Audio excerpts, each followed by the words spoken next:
ये खबर पारुल यूनिवर्सिटी द्वारा प्रस्तुत की गई है।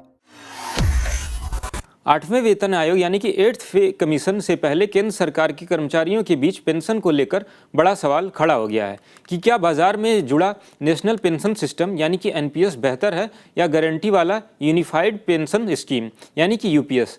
दोनों स्कीम रिटायरमेंट के बाद आय देती हैं, लेकिन इनके काम करने का तरीका, जोखिम और फ़ायदा पूरी तरीके से अलग है। एनपीएस क्या है और ये कैसे काम करता है? दोस्तों, एनपीएस स्कीम को 2004 में सरकारी कर्मचारियों के लिए पुरानी पेंशन योजना यानी कि ओपीएस की जगह शुरू किया गया था। 2009 में इसका दायरा बढ़ाकर प्राइवेट कर्मचारियों, सेल्फ एम्प्लॉयड प्रोफेशनल्स और एनआरआईज के लिए भी इसे खोल दिया गया। एनपीएस एक मार्केट से जुड़ी पेंशन स्कीम यानी कि मार्केट लिंक्ड पेंशन स्कीम है। इसमें कर्मचारियों और सरकार दोनों योगदान करती हैं और पैसा शेयर बाजार, बॉन्ड्स आदि में निवेश किया जाता है। कर्मचारी करीब 10% और सरकार 14% तक का योगदान देती है। रिटायरमेंट पर फुल फंड का 60% एक मुश्त निकाला जा सकता है। बाकी 40% से एन्युटी खरीद कर पेंशन मिलती है। रिटर्न बाजार पर निर्भर होता है, यह ज़्यादा भी हो सकता है या कम भी। इस स्कीम में निवेश का मतलब है रिस्क ज़्यादा है लेकिन रिटर्न भी ज़्यादा रहने का अनुमान होता है। तो यूपीएस क्या है? साल 2024 में केंद्र सरकार ने कर्मचारियों को गारंटीड पेंशन देने के उद्देश्य से यूनिफाइड पेंशन स्कीम यानी कि यूपीएस का ऐलान किया। वर्तमान में यह योजना उन सभी केंद्रीय कर्मचारियों के लिए उपलब्ध है जो पहले से नेशनल पेंशन सिस्टम यानी कि एनपीएस के दायरे में आते हैं। कर्मचारियों को अपनी सुविधा के अनुसार एनपीएस से यूपीएस में शिफ्ट होने का पूरा विकल्प दिया गया है।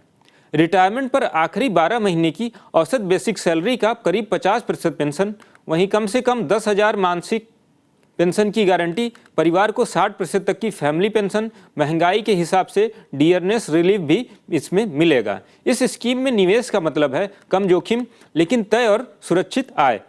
एनपीएस और यूपीएस में सबसे बड़ा अंतर क्या है? गारंटी वर्सेस बाजार की। एनपीएस में इसमें पेंशन की राशि फिक्स नहीं होती, आपका पैसा शेयर बाजार और बॉन्ड्स में निवेश होता है, इसलिए पेंशन पूरी तरीके से बाजार के प्रदर्शन पर निर्भर करती है। तो यूपीएस की बात कर लेते हैं।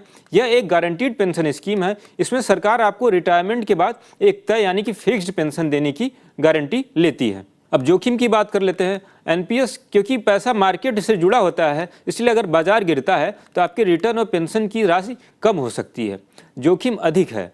वहीं यूपीएस में इसमें रिटर्न या बाजार में उतार चढ़ाव से कोई मतलब नहीं होता है। सरकार पेंशन की गारंटी देती है, इसलिए कर्मचारियों के लिए जोखिम ना के बराबर होता है। रिटायरमेंट के बाद पैसा किस में ज़्यादा सही होता है? एनपीएस, इसमें रिटायरमेंट के समय आपको अपना जमा किया हुआ 60% पैसा एक मुश्त यानी बड़ी रकम के रूप में निकालने की सुविधा मिलती है।